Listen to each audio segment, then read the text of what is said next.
வாழ்க வையகம், வாழ்க வையகம், வாழ்க வளமுடன். குரு வாழ்க, குருவே துணை. ஆசான் அருட்தந்தை வேதாத்ரி மகரிஷி அவர்கள் நம்மோடு சூக்குமமாக நிறைந்திருந்து நம்மை என்றென்றும் வழி நடத்துவாராக. ஸ்கை நார்வே டென்மார்க் அறக்கட்டளை தினந்தோறும் நடத்தி வருகின்ற இணையவழி வகுப்பிலே இணைந்துள்ள அனைத்து வேதாத்திரிய நட்புகளுக்கும் இனிய காலை மாலை வணக்கங்கள். வாழ்க வளமுடன். ஒவ்வொரு நாளும் இந்த நிகழ்வை சிறப்பா ஒருங்கிணைத்து கொண்டிருக்கக்கூடிய நார்வே டென்மார்க் அறக்கட்டளை சார்ந்த அனைத்து வேதாத்திரிய உறவுகளுக்கும் நன்றிகளும் வாழ்த்துக்களும். அருமையான இந்த வாய்ப்பினை நல்கிய இறைநிலைக்கும் குருவுக்கும் எங்களை வழி நடத்தி கொண்டிருக்கும் முதுநிலை பேராசிரியர் பெருமக்களுக்கும் மனமார்ந்த நன்றிகளும் வாழ்த்துக்களும்.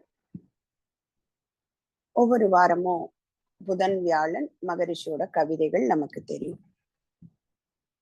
இன்னைக்கு ஒரு வித்தியாசமான தலைப்புல இருக்கக்கூடிய கவிதையை பார்க்கிறோம் இல்லைங்களா?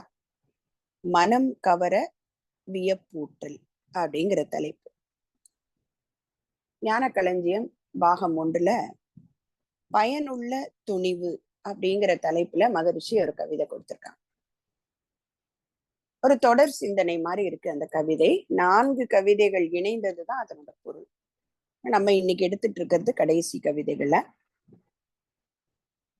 வேதாத்ரி மகரிஷியோட சிறப்பு என்ன? இந்த பாடலை பற்றின ஒரு விளக்கத்துக்காக படிக்கும் போது தோன்றிய ஒரு விஷயம் என்னன்னா,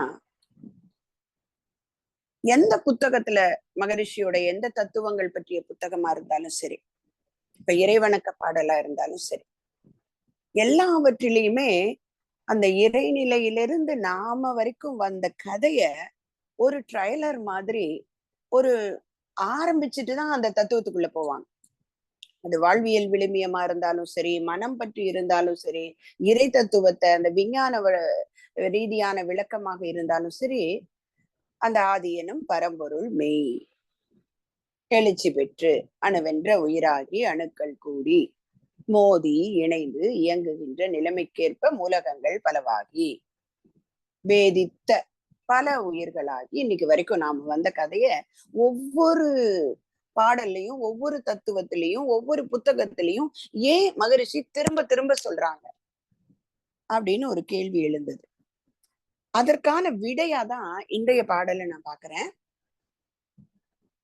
பயனுள்ள துணிவு அப்படிங்கிற தலைப்புல சுவாமிஜி கொடுத்திருக்கிற கவிதையில முதல்ல பகுத்தறிவு வாதம் அப்படிங்கிற தலைப்புலதான் உணர்த்தர் தொடங்குறாங்க. இந்த பாடலினுடைய நடந்த ஒரு நிகழ்வை, மகர்ஷியுடைய பெண் ஞானம் அவங்க ஒரு நாள் மகர்ஷியோட நண்பர்கிட்ட எனக்கு ஒரு கதை சொல்லுங்க அப்படின்னு சொல்றாங்க.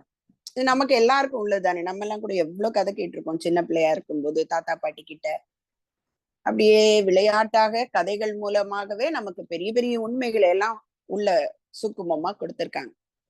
அப்ப உடனே அவர் ரொம்ப உற்சாகமா அந்த குழந்தைக்கு ரொம்ப அறிவு சார்ந்த ஒரு கதையை சொல்லணும் அப்படின்னு சொல்லிட்டு வள்ளுவர் உடைய கதையை சொல்றாங்க. அதாவது வள்ளுவர் எப்படி அந்த மனைவிய அவர் தேர்ந்தெடுத்தார் அப்படிங்கறத பத்தின ஒரு கதை. இந்த கதையை முடிச்சுடுறாங்க. இந்த கதை என்ன அப்படின்னு சொன்னா, எனக்கு உத்தமையாக அறிவில் சிறந்த ஒருத்தல் தான் எனக்கு மனைவியா வரணும். அதுக்காக அவர் என்ன பண்ணினாராம், பித்தனை போல மணல் முடிச்சுடன் திரிந்தார். இந்த பாடலுக்கு, இந்த கதையை பற்றி சொன்ன பாடலுக்கு மகரிஷி அருமையான ஒரு தலைப்பு கொடுத்திருக்காங்க. அறிவின் திறனால் உணர்த்திய காதல் அப்படின்னு சொல்றாங்க. சோ அவருடைய எண்ணம் என்ன, அறிவில சிறந்த ஒரு பெண்ணை மணக்கணும்.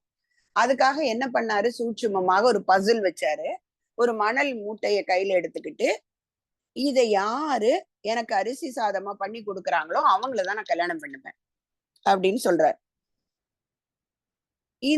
இவருடைய சூட்சுமத்தை யாரு புரிஞ்சுக்கிட்டாங்க? வாசுகி புரிஞ்சுட்டாங்க. ஏன்னா வள்ளுவருடைய கர்ம வினைக்கு சமமாக இறைநிலை தோற்றுவித்த ஒரு துணை வாசுகி. சோ அந்த அம்மையாருடைய அறிவு யோசிச்சிருச்சு, பல பெண்கள் இது எப்படியா முடியும், மணலை போய் அரிசியாக்க முடியுமா, என்னால முடியாது அப்படின்னுட்டு வள்ளுவரை மிஸ் பண்ணிட்டாங்க. இந்த அம்மா என்ன பண்ணாங்க, வாங்கினாங்க, பண்ணி கொடுக்குறேன்னு சொல்லிட்டு அந்த மணலை தூக்கி ஒரு மூலையில எரிஞ்சுட்டு அரிசி சாதம் அவங்களே நல்லா சித்தம் மகிழ்ந்தே படைத்து சூழ்ந்தோர்க்கெல்லாம் சிந்தை நிலை அறிவித்தாள் அப்படின்னு இந்த கதைய சொல்றாங்க. அப்போ இத சொல்லி முடிச்ச உடனே அந்த பொண்ணு கேக்குறாங்க. ஏன்னா அந்த சின்ன வயசு இல்லைங்களா? எல்லாத்தையும் யோசிக்கிற வயசு. உன் கதையே சரியில்ல. மணல சோறா யாராவது சமைக்க முடியுமா? அப்படின்ட்டு மகரிஷி கிட்ட நீதிபதி மாதிரி வந்து நிக்கிறாங்க அந்த பெண். இவர் இப்படி ஒரு கதை சொல்றாரே, இது நடக்குமா? மணல சோறாக்க முடியுமா? இந்த பொண்ணு மணல சோறாக்கி அவரை கல்யாணம் பண்ணினதா சொல்லப்படுகிறதே அப்படின்னு உடனே மகரிஷி தான் யோசிக்கிறாங்க. யோசிச்சுட்டு ஒரு நீதிபதியா அருமையா சொல்றாங்க. இங்க சூட்சுமமா இருக்கிற விஷயம் என்னன்னா, வள்ளுவர் தேடியது அறிவிற் சிறந்த பெண்ண. தெய்வமே நான் எனதாற்றல் அறிவு அப்படின்னு மகரிஷியோட பாடல் நம்ம இதுக்கு முன்னாடி கேட்டோம். அப்ப எனக்குள்ளே இருக்கக்கூடிய அந்த தெய்வ நிலை அறிவாக இயங்கிக்கிட்டு இருக்கு. அதை கொண்டு சூட்சுமமாக விடை தேடுதல். அப்ப நண்பரே சொல்றாரு, இந்த கதை அப்படிதான் இருக்கணும். ஏன் இதை இப்படி மாத்தி சொன்னாங்க? என்ன சொன்னாங்க? வள்ளுவருக்கு வாசுகி மணல வாங்கி சுவாதமாக படைத்தாள். மணல அரிசியாக்கி படைச்சான்னு சொல்லிட்டாங்க கதை. ஏன் இப்படி சொன்னாங்க? அப்படின்னு கேட்டபோது மகரிஷி அதுக்கும் விளக்கம் சொல்றாரு பாருங்க. இன்னைக்கு எல்லாருமே அறிவின் ஆற்றல் உயர்ந்த நிலையில இருந்தா கூட மக்களுக்கு என்ன பழக்கம் ஆயிடுச்சுன்னா கற்பனையில் ஆழ்ந்து ஆய்ந்து இன்பம் அடையும் பழக்கம் உள்ளார்கள். ஏன்னா அப்படித்தானே தோன்றுச்சு இந்த உலகம். பாருங்களேன், இப்ப இன்னைக்கு இருக்கக்கூடிய அத்தனை கலையும் கற்பனையில் மனிதன் மனதுல உதித்ததற்கான விளைவு தானே. அது கற்பனையில் உதித்தத இயற்கையாக இருக்கக்கூடியதை கொண்டு செயற்கையாக்கி மனிதன் இன்னைக்கு ரசிச்சு வாழ்ந்துகிட்டு இருக்கிறான். ரைட் சகோதரர்கள் மனதுல ஏற்பட்ட ஒரு கற்பனை வடிவம் தானே இன்னைக்கு நாம ஊர் நாடு விட்டு நாடு அருமையா பறந்து போய் இறங்குறோமே. எங்கே தோன்றியது? அவர்களோட கற்பனை. எதை பார்த்தது? பறவையை கண்டான், உடனே கற்பனை செய்தான், ஏன் நாம பறக்க கூடாது? ஏன்னா மகரிஷி கிட்ட ஒருத்தர் கேக்குறாங்க, எல்லாமே உச்ச நிலை அடைஞ்சுட்டே இருக்கே, அடுத்தடுத்த நிலை. அப்ப மனிதன் 6வது அறிவு படைத்தவன், அதற்கு அப்புறம் ஒரு பிறவி உண்டா? இன்னும் அடுத்த நிலையில இன்னும் ஒரு எக்ஸ்டென்ஷன் 7ஆம் அறிவு கிடைத்த மனிதன் வருவானா அப்படின்னு கேட்டபோது மகரிஷி சொன்ன பதில் என்ன தெரியுமா? கிடையாதுன்ட்டாங்க. ஏன் அப்படின்னு கேட்டபோது, இந்த அறிவை கொண்டு இன்னும் என்னெல்லாம் பண்ணணும்னு மனுஷ மனசுக்குள்ள தோணுதோ அது அத்தனையும் இந்த 6வது அறிவினுடைய திறமையை கொண்டே பண்ண முடியும். ஒரு மனுஷன் நினைக்கலாம், இப்ப கதைகள்ல எல்லாம் வரும் இல்லைங்களா? ஒரு மனித உருவம் அப்படியே சிறகு கொண்டு பறந்து அப்படியே வானத்துல பறந்து இங்க இருந்து அங்க போனாங்க, அங்க இருந்து இங்க போனாங்க. அனுமார் வந்து அப்படியே கடந்து இலங்கைக்கு போனாரு அப்படின்னு எல்லாம் சொல்லப்படுகிறதே. அதெல்லாம் இன்னைக்கு உண்மையாகுது இல்ல? ஒரு விஞ்ஞானத்தின் மூலமாக கண்டுபிடிப்பாக அந்த மனிதன் எங்க உள்ள உட்கார்ந்திருக்காரு. ஒரு விமானத்துக்குள்ள உட்கார்ந்திருக்கிறாரு. அவரும் பறந்து இங்க இருந்து இலங்கைக்கோ எந்த நாட்டுக்கும் போக முடியும். ஒரு போர்ல ஒருத்தர் லக்ஷ்மணனுக்கு காயம் ஏற்படுகிறது. அதுக்கு ஒரு மூலிகை வேணும்னு கேக்குறாங்க. அந்த மூலிகை எங்க இருக்கு? நீ போய் எடுத்துட்டு வா. அப்படின்னு உடனே அவர் அப்படியே மலைய போய் எடுத்துட்டு வந்ததா சொல்றாங்க. சஞ்சீவி மலைய. ஆனா இன்னைக்கு பாக்குறோம் இல்லைங்களா? இன்னைக்கு அந்த மூலம் கொடுத்த ஈகையான அந்த மருந்து இன்னைக்கு ஒரு நாட்டுல இருந்து நினைச்சு அடுத்த நாட்டுக்கு போக முடியும். அப்ப இது எல்லாமே மனிதனுடைய கற்பனையில் வந்தது. அந்த கற்பனை மனிதனுக்கு பிடிச்சிருக்கு. அதை ரசிக்க தொடங்கினான். அதனால அவரவர்கள் போக்கக்கூடிய அந்த போக்குக்கு ஏற்ப இந்த கதைகள் மூலமாக பல விஷயங்களை சூட்சுமமா சொன்னாங்க. அதனால தப்பு இல்ல இல்லையா? இப்போ நம்ம பார்க்கக்கூடிய அந்த ஒரு இமேஜினேஷன், ஒரு அந்த ஃபேண்டசி அதெல்லாம் நமக்கு பிடிக்குதுன்னு சினிமால எவ்வளவு பெரிய நம்ப முடியாத விஷயத்தை எல்லாம் காமிக்கிறாங்க இல்லைங்களா? ஆனா இந்த மனம் ரசிக்குது. ஆனா அதுக்கு தெரியும் இதெல்லாம் பண்ண முடியாதுன்னு நல்லா தெரியும். அப்ப அது அத்தனையுமே எதற்காக கொடுக்கப்பட்டது? சூட்சுமமாக உள்ளுக்குள்ள ஒரு விஷயத்த வச்சுதான் கொடுத்திருக்காங்க. அப்ப இந்த மாதிரி கதைகள் மனம் கவருவதற்காக ஒரு வியப்பை ஊட்டும் வகையில் கொடுக்கப்பட்ட கதைகள். அதுதான் இன்னைக்கு பாடல்ல சொல்றாங்க மகரிஷி. எப்படி ஆதி எனும் பரம்பொருள் மெய்ன்னு ஆரம்பிக்கிறாங்களோ, இந்த கதை தெரிஞ்சவங்களுக்கு எந்த விதமான விஷயத்தையும் ஆழ்ந்து உள்ள போய் அதுக்குள்ள உள்ள சூட்சுமத்தை பார்க்க முடியும். சொல்லால் மட்டும் நம்பாதே, சுயமாய் சிந்தித்தே தெளிவார். அப்படித்தானே வள்ளுவன் வாசுகி கதைக்கும் மகரிஷியினால சரியான ஒரு தீர்ப்பு கொடுத்திருக்க முடிஞ்சுது. அப்ப அததான் இந்த பாடல்ல சொல்றாங்க. எங்க இருந்து தோங்கினோம் இந்த கதை, நாம வந்த கதை? அணுவினிட பரிணாமம், ஈர்ப்பு, இயக்கம் இது அறிந்து விட்டோர் பெருகிவிட்ட காலம். அணு அணுவாய் ஆராய்ந்து பார்த்து விட்டோம் இல்லைங்களா? ஒவ்வொரு விஷயத்தையும் பிரிச்சு பிரிச்சு பிரிச்சு சுவாமிஜி சொல்லுவாங்களே, உருவத்தை கழித்து விட்டால் அரூபம் மீதி, ஒலி கழித்தால் இருப்பு அங்கே மௌனம், பெருகி வந்த வெளிச்சத்தை கழித்து விட்டால் பின்னர் அங்கே இருள் ஒன்றும் மிச்சமாகும். கடைசியா சொல்லுவாங்க, பொருளோடு அசைவாகும் இயக்கம் நீக்க பூரணமே மிகுதிப்படும். அப்படி எல்லாத்தையும் அசைவ கழிச்சு கழிச்சு கழிச்சு கடைசியா எல்லாமே என்னன்னு புரிஞ்சுக்கிட்டாங்க. நிற்பதுவே, நடப்பதுவே, பரப்பனவே, நீங்கள் எல்லாம் சொப்பனம், எல்லாமே தோற்ற மயக்கங்கள் தான், எல்லாத்துக்கும் உள்ளே இருக்கக்கூடிய மெய்ப்பொருள் அதுதான் உண்மை அப்படிங்கறத அணு அணுவாக ஆராய்ந்து பார்த்ததுனால அரிசி இன்றி சோறாக மணல் மாறாது, எல்லாருக்கும் தெரியும். ஆனால் அந்த அணு ஞானம் இன்னதென்றே தெரியாதோர்கள் அறிவிற்கு வியப்பூட்ட விருப்பம் கொண்டோர் அணு தத்துவத்திற்கே முரணாய் அந்நாள் அநேக கதைகள் இது போல செய்தார். மகரிஷி எங்கேயுமே யாரையுமே தவறு சொல்ல மாட்டாங்க. எதையுமே மகரிஷியை பொறுத்தளவுல இட்ஸ் ராங், அவங்க தப்பா சொன்னாங்கன்னு சொல்லவே மாட்டாங்க. நீங்க எந்த புத்தகத்தை வேணா எடுத்து பாருங்களேன், எல்லாவற்றிலும் இருக்கக்கூடிய நன்மையை எடுத்துக்கொண்டு அதை எளிமைப்படுத்தி கொடுப்பதுதான் மகரிஷியுடைய மிகப்பெரிய பெருமை. பகவத்கீதை மிகச்சிறந்த ஒரு சாரம், மனுஷனுக்கு எப்படி வாழணுங்கிறதுக்காக சொல்லப்பட்ட ஒரு பெரிய ஒரு நூல் அப்படின்லாம் பாக்குறோம் நாம இல்லையா? அதுல என்னை எல்லாவற்றிலும் என்னை பார்க்க வல்லவன் எவனோ அவனை விட்டு நானும் பிரிவதில்லை, என்னை விட்டு அவன் நீங்குவதில்லை. இந்த வசனம் நம்ம எல்லாருக்கும் தெரியும். இத பிராக்டிக்கலா கொடுத்தாரா இல்லையா மகரிஷி? நமக்கு என்ன கொடுத்தாங்க? இறைநிலையோடு எண்ணத்தை கலக்க விட்டு ஏற்படும் ஒரு அமைதியிலே விழிப்பாய் நிற்க நானே இறைவனா தோணுதா இல்லையா? நிறைநிலையே தானாக உணர்வதாகும்.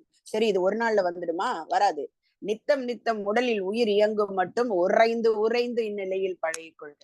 ரொம்ப ரொம்ப ரொம்ப பிடிச்ச வார்த்தை இந்த வார்த்தைங்க. சுவாமிஜி கொடுக்குற அழுத்தம் நமக்கான ஒரு சூட்சும குறிப்பு. ஒரே நாள்ல எல்லாம் வந்துடாது, ஒரு வருஷத்துல வந்துடாது, 25 வருஷத்துல கூட வராது.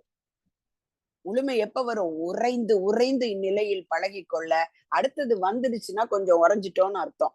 உலக இன்பங்களிலே அளவு கிட்டும். அப்புறம் என்ன ஆகும்? கரை நீங்கும். அறிவு எப்போதும் மெய்ப்பொருளாய் நிற்கும். கடைசி வரி தாங்க மெயின் பாயிண்ட். கரைந்து போகும் தன்முனைப்பு காணும் தெய்வம். இந்த காணும் தெய்வம்னு சொன்னதைத்தான் பகவத்கீதை சொல்லிச்சு. என்ன எங்க இருந்தாலும் என்னை பாக்குறவன் யாரோ அவனை விட்டு நான் நீங்குவதில்லை. இது எப்படி ஒத்த வார்த்தையில ரஜினிகாந்தோட பஞ்ச் மாதிரி கொடுத்தாரு பாருங்க மகிழ்ச்சி. கரைந்து போகும் தன்முனைப்பு காணும் தெய்வம். அப்ப இதுதான் அன்றைய காலகட்டத்துல பல கதைகள் வாயிலாகவும் புராண இதிகாச கதைகள் எல்லாம் சொல்றது என்னன்னு பார்த்தோம்னா, உள்ளே சூட்சுமமாக ஒரு சின்ன இன்னைக்கு ஒரு 2-3 கதையை பார்த்துட்டு முடிச்சுக்கலாம். நம்ம எப்படி எல்லாம் சூட்சுமமாக நமக்கு நன்மையை கொடுத்தாங்க. ராமதாசர் அப்படின்னு சொல்லக்கூடிய ஒரு பக்தர், அவரை பற்றி நம்ம கேள்விப்பட்டிருப்போம். பக்த ராமதாசர் அப்படின்னு சொல்லிட்டு அவர் விஷ்ணு பகவான் மேல் வந்து பக்தி கொண்டவர். அவரோட கதையெல்லாம் நமக்கு தெரியும். வாழ்க்கையில அவர் செயல் விளைவு தத்துவத்துக்கான ஒரு பெரிய விஷயம் அவரோட வாழ்க்கை அப்படிதான் இருக்கும். அவர் கடைசியில காலாகிரகத்துல மாட்டிப்பார். அந்த கதை ரொம்ப லேட்டா, நிறைய நேரம் ஆகும். சும்மா நம்ம வந்து ஃபைனலா அதாவது கிளைமேக்ஸ்க்கு போயிடலாம். அவர் ஒரு நல்ல விஷயத்துக்காக பண்ணக்கூடிய ஒரு விஷயம் தவறாக காண்பிக்கப்பட்டு அந்த அரசர் வந்து இவருக்கு தண்டனை கொடுத்துறாரு. நீ என்னோட பணத்தை எல்லாம் எடுத்துட்ட அப்படின்னு சொல்லிட்டு. சோ இவருக்கு ஜெயிலுக்குள்ள இருக்கிறாரு. ஜெயிலுக்குள்ள இருக்கும்போது வருத்தப்படல அவர். என்னை வந்து நீ காப்பாத்துவ அப்படின்னு சொல்லிட்டு அந்த எல்லையற்ற இறைநிலை மேல மகா பெரிய நம்பிக்கை. ராமரையும் சீதையும் கூப்பிடுறாரு, நீ என்னை வந்து பார்க்க மாட்டியா, என்னை காப்பாத்த மாட்டியா அப்படின்னு சொல்லும் போது உடனே அந்த ஏன்னா செயலுக்கு விலை உண்டு இல்லைங்களா? அவருடைய கர்மா கழிஞ்சது. உடனே அந்த ராஜாவோட மனதுக்குள்ள அவரோடக்குள்ள கனவாக அந்த இறைநிலை வந்து உணர்த்துகிறது, அவன் தவறு செய்யவில்லை அப்படிங்கிறத ஒரு இது நம்ப முடியாத ஒரு விஷயம்தான் இல்லைங்களா? ராமர் வாழ்ந்த காலமாக சொல்லப்படுவது ஒரு காலம், இவர் பக்த ராமதாசர் வாழ்ந்து கொண்டதோ ரொம்ப வருஷம் கழிச்சு.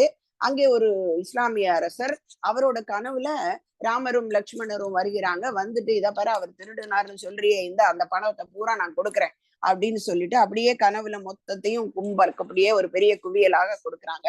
காலையில எழுந்து பார்த்தா அவருக்கு முன்னாடி அந்த குவியலான காசு இருக்கு. இது கண்டிப்பா நடக்காது, தெரியும் இல்லைங்களா? கனவுல நடக்கிறது நடக்காது. இங்கே சூட்சுமமாக என்ன விளக்க வருகிறார்கள் அப்படின்னா, ஒரு மனிதனோட தவற மாற்றுவதற்கு இறைநிலை முடிவு செய்து விட்டால், அதாவது அவருடைய கர்மா கழிஞ்சிருச்சு, அவருக்கு நல்ல விஷயங்கள் நடக்க தொடங்கிடுச்சுன்னா அதுக்கு எப்படி வேணா வரும். அதுக்கு யாரும் காரணமாக இருப்பாங்க. இங்க கனவை காரணமா வச்சுட்டாங்க. அதை எடுத்து பாக்குறாங்க. யாரு? ராமதாசருடைய 2 தாய் மாமாவும் அந்த இஸ்லாமிய அரசருடைய அவையில் மந்திரிகள். அவங்க சொல்றாங்க, இந்த காசெல்லாம் பார்த்துட்டு சொல்றாங்க, இது ராமர் காலத்துல உபயோகப்படுத்தின காசுதான். அவங்க ராமோஜி கிருஷ்ணோஜி சாரி ராமோஜி லக்ஷ்மோஜிங்கிற பேர்ல வராங்க. சோ அது உடனே இவர் வந்து அவங்கள மன்னிச்சு, நீ தவறு செய்யவில்லை அப்படின்னு சொல்லிட்டு இந்த கதையை சொல்லி அவரை விடுவிக்கிறாங்க. விடுவிச்சா சந்தோஷம் தானங்க இருக்கணும். ஆனா இந்த மனுஷனுக்கு சந்தோஷம் இல்லை.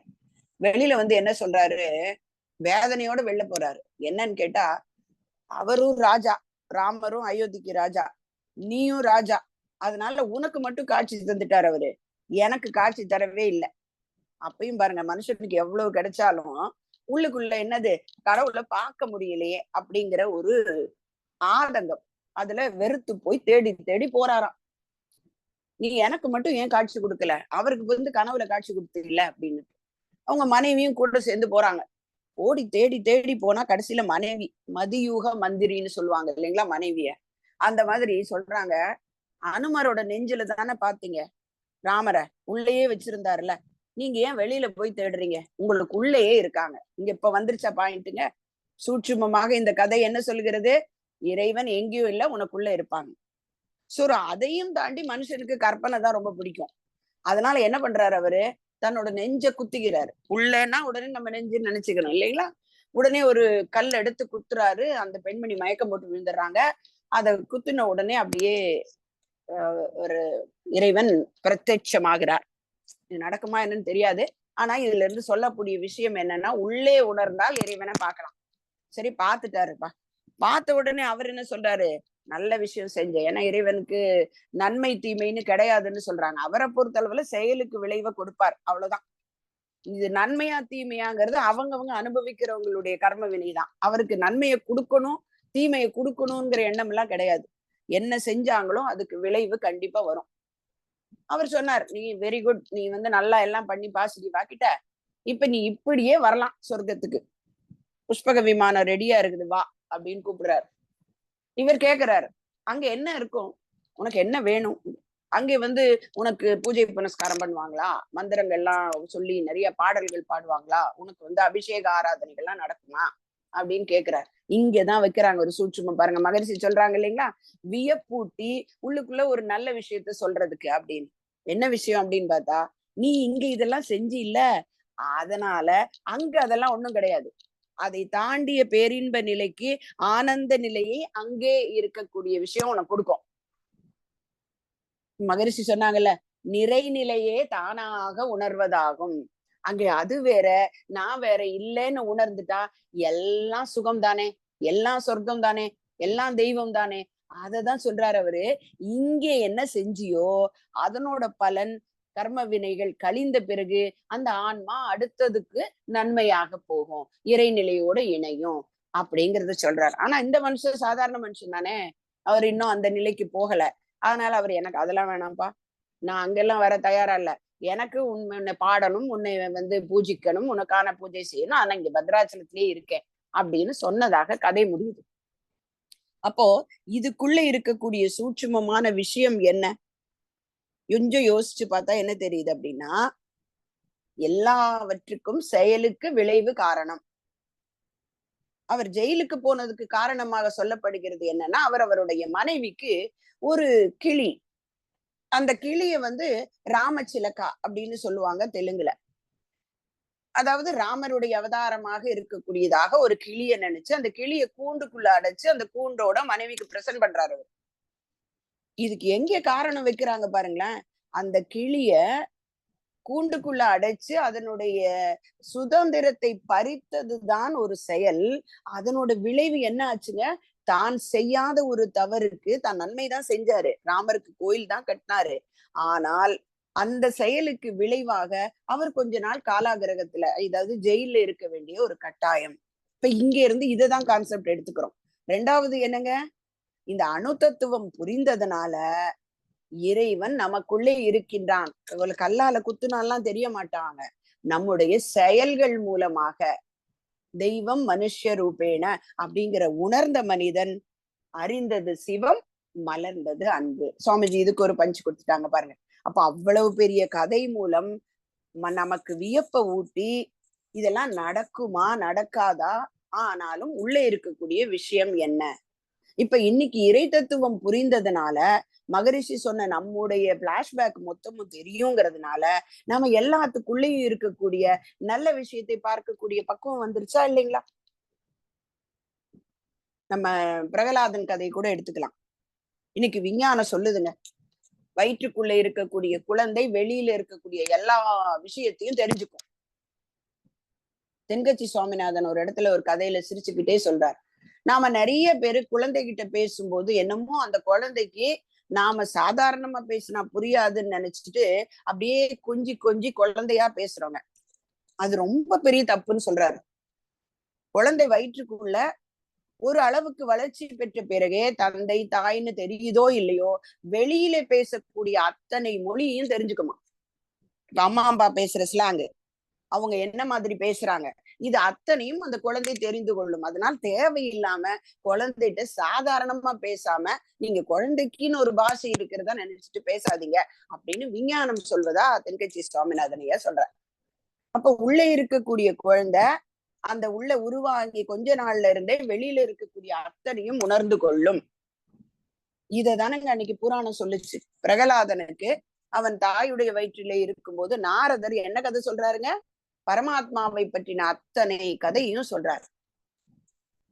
இதுல கூட எனக்கு இப்ப தோணின ஒரு விஷயம், எனக்கு தெரியாம இருக்கலாம், நீங்க எனக்கு தெரிஞ்ச இன்னைக்கு வந்த வரைக்கும் இந்த மாதிரி அற்புதங்கள் வயிற்றுக்குள்ள இருப்பது, அந்த விஸ்வரூபமாக காண்பிப்பது, அதாவது கஜேந்திரனுக்கு மோட்சம் கொடுத்தது, இந்த எல்லா விஷயங்களும் பார்த்தோம்னா இந்த வைணவத்தோட தான் சம்பந்தப்படுத்தி இருக்கு. ஏன் அப்படின்னு சொல்லி பார்த்தோம்னா இயக்கம் வந்த பிறகுதான் இதெல்லாமே நடக்கும். இயக்கமற்ற அந்த இறைநிலையாகவே வணங்குவது சைவம்னு சொல்றாங்க. அங்கே உருவம் கிடையாது, அங்கிருந்து வந்தது சக்தி இல்லையா? அந்த சக்தியாக வந்த போது ஏற்பட்டத பெண்பாலாக வழிபட்டாங்க. அதை சாக்த சமயம்னு சொன்னாங்க. அங்கே சக்தியும் திருவிளையாடல்கள் நிறைய நடத்தி இருக்காங்க இல்லையா? அந்த சூரபதுமனை, அது சாரி மன்னிக்கவும், ஒவ்வொரு அரக்கர்களை அழித்ததாக, பராசக்தி அழித்ததாக எல்லாம் நம்ம பார்த்துருக்கோம். அடுத்தது பாத்தீங்கன்னா விஷ்ணுவாக வரப்போடும்போது இயக்கமும் ஒலியும் வந்தது, சங்கும் சக்கரமும். அங்கே இறைநிலை அசைந்தது, இயக்கம் வந்தது.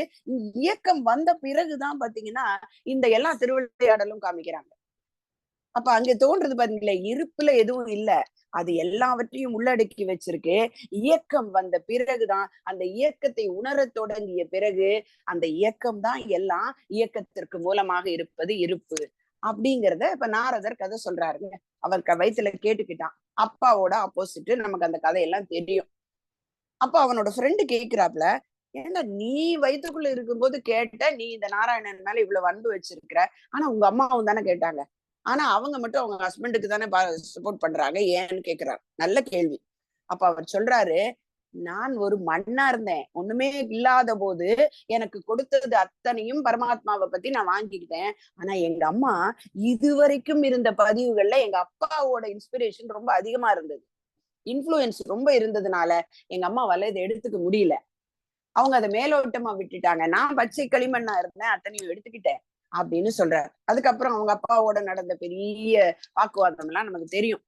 அதுல ஒரு வார்த்தை சொல்றாரு பாருங்களேன், அதுதான் மகரிஷி சொல்றாரு இன்னைக்கு, கரைந்து போகும் தன்முனைப்பு காணும் தெய்வம் அப்படிங்கிறதுக்கான அடிப்படை அங்க பிரகலாதன் சொல்றாரு.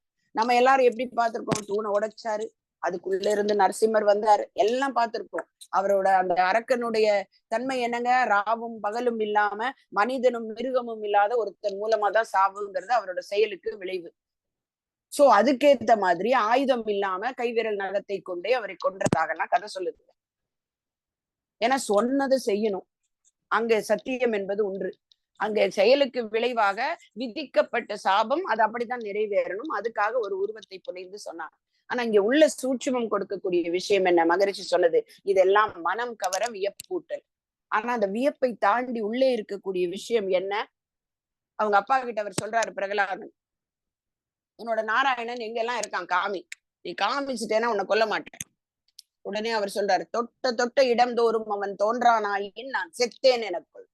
எவ்வளவு ஒரு ஆணித்தரமான ஸ்டேட்மெண்ட் பாருங்களேன். சின்ன பையன் சொல்றான், நீ எங்க தொட்டு காமிச்சாலும் நாராயணன் இருக்கான், பரமாத்மா இருக்கார், இல்லைன்னு சொன்னா நீ என்னை கொன்னுடு. எவ்வளவு ஒரு சொல்றது உறுதியான ஒரு வார்த்தை. அப்பதான் தூணை காமிக்கிறாரு, வருவதாக சொல்றது. இப்ப சுவாமிஜி இதுதானே சொல்றாங்க, பார்க்கும் இடமெல்லாம் நீக்கமர நிறைந்திருக்கும் பரிபூரண ஆனந்தம். அதை தூண்லையும் பார்க்கலாம், துரும்புலையும் பார்க்கலாம், ஏன் நம்ம பக்கத்துல இருக்கவங்ககிட்டயும் பார்க்கலாம், நம்ம கணவர்கிட்ட பார்க்கலாம், எல்லார்கிட்டையும் பார்க்கலாம் அப்படிங்கறத அன்னைக்கு பிரகலாதனை வச்சு சொல்ல வச்சாங்க. சோ இப்படித்தான் இன்னும் நிறைய விஷயங்கள் எடுக்க முடிஞ்சது, ஆனா சொல்ல நேரம் இல்லை. அவ்வளவு அருமையாக இந்த புராணங்கள் சொல்லக்கூடிய கதைகள்னு நாம சொல்றோமே, குழந்தைகளுக்கான கதைகள் மூலமாக சொல்லப்பட்ட நெறி முதல்ல நல்லது செய், நல்லது. ஆனா அதே குழந்தை பழக்கத்திலிருந்து விளக்கத்துக்கு வரும்போது அங்கே விளக்கம் கொடுப்பது என்ன? உள்ளே சூட்சுமமாக மறைந்திருக்கக்கூடிய இறை உண்மை. அப்ப அததான் வள்ளுவன் வாசுகி கதை மட்டுமல்ல எல்லாமே சொல்கிறது. இதுல வியப்பூட்டுவதற்கு காரணம் இந்த மாதிரி நிறைய ஒரு ஃபேண்டசி சேர்த்து இல்லையா, long long ago, so long ago, nobody knows how long ago நல்லா ஆரம்பிக்கிறாங்களா ஒரே ஒரு ஊர்ல. அப்படிங்கிறதுக்கெல்லாம் காரணம் அந்த ஒரு மேல் பூச்சு மூலமாக இன்ட்ரெஸ்ட் கொண்டு வந்து அந்த கதைக்குள்ள கொண்டு போறதுக்காக. அப்ப நான் விளக்கம் வந்து விட்டு நாம என்ன பண்ணணுங்க, உள்ளே எதற்காக சொல்லப்பட்டது அப்படிங்கிறத சொல்லால நம்பாம சூட்சுமமா யூகித்து விளங்கி கொள்ளணும் என்பதை இந்த பாடல்கள் மூலமாக மகரிஷி அவர்கள் நமக்கு விளக்கியிருக்காங்க. அருமையான இந்த பாடலுக்கு விளக்கம் அளிக்க வாய்ப்பளித்த அன்புள்ளங்களுக்கு நன்றி பாராட்டி அமைகிறேன். நன்றி, வாழ்க வளம். நன்றி அம்மா.